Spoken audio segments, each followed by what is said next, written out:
Congresswoman Ocasio-Cortez, you are now recognized. Thank you very much, Madam Chairwoman, and thank you to Postmaster DeJoy for coming in and offering your testimony today.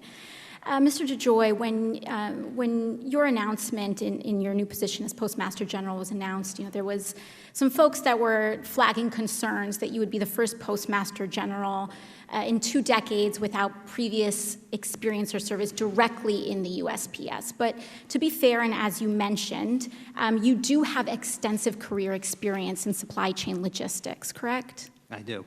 And in fact, you served as CEO of your own supply chain company, New Breed Logistics, for 30 years, correct? I did.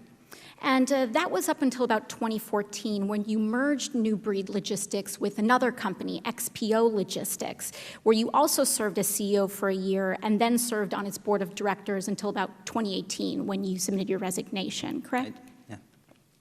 Now, Madam Chairwoman, I would like to submit to the committee 3 documents for the record. The Postmaster's new entrant report detailing his financial disclosures, publicly available data detailing the USPS top suppliers for the last 3 years, and the recent XPO SEC filings. Now, Mr. DeJoy, you've received... Thank you. Mr. DeJoy, you've received about $1.86 million in rental payments from your former company, XPO, correct? Approximately, yes.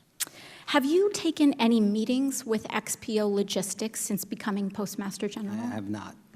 Have you emailed, texted, called, video conferenced, or communicated with your former company, XPO Logistics? I have many friends at the company, and I've spoken to them casually over the several months. Yes, I probably would have spoken to them. Thank you. Now, you started in your role as Postmaster General on June 16th of this year. That's a very big job. Don't need to tell you that. And it has a lot of responsibility. You mentioned meeting with President Trump, Secretary Mnuchin. I can't even imagine how busy that must be. Now, do you keep a daily calendar? I do, yeah. Have you or your staff made any deletions to your calendar since becoming Postmaster General on June 16th? I don't think so. You don't think so? Do ethics officers at USPS have access to your calendar to screen conflicts of interest? We have an ethics officer that looks at meetings that I have, yes. And they have full access to your calendar? They will work, yes. Can we get a commitment from you to submit your calendar dating back to June 16th to this committee? I don't know. I will check with counsel. Well, I want to set a precedent for my calendar to be submitted every 2 months.